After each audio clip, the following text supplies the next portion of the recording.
আসসালামাইকুম এভরিওয়ান। আজ আমি তৈরি করতে যাচ্ছি ভাপা দই। এখানে 500 গ্রাম টক দই নিয়েছি। এখানে একটা আম নিয়েছি, আমটাকে কুচি কুচি করে কেটে নিয়েছি।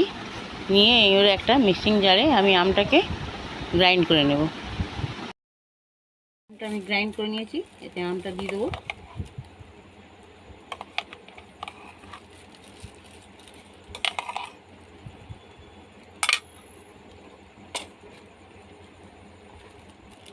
এখানে একটু কনডেন্স মিল্ক দেবো।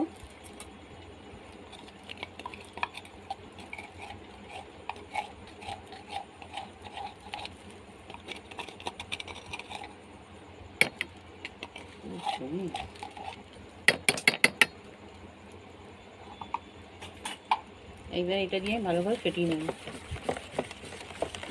বন্ধুরা, এখানে আমার দইটা ভালোভাবে ফেটানো হয়ে গেছে।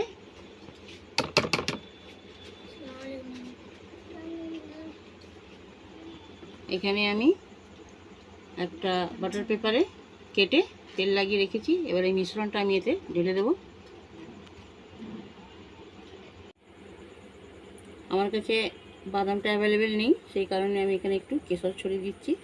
সেন্টটাও ভালো হবে, দেখতেও সুন্দর লাগবে। এটা আমি ওপর দিয়ে ঢাকা দিয়ে দেবো, কারণ জলটা ভেবে গেলে পরে জলটা লাগবে না। আমি ঢাকা দিয়ে দিলাম। এখানে একটা কড়াতে আমি আগে থাকতে জল বসিয়ে রেখেছি।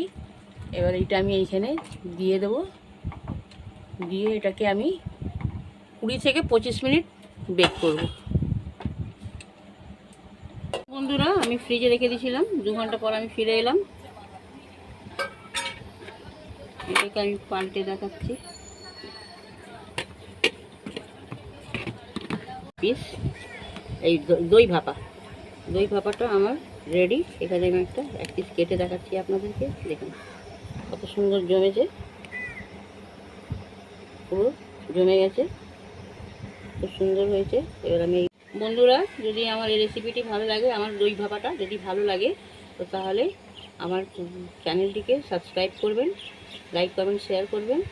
আর যদি ইনস্টাগ্রাম কিংবা ফেসবুক থেকে দেখে থাকেন তাহলে আমাকে ফলো করবেন। আল্লাহ হাফিজ।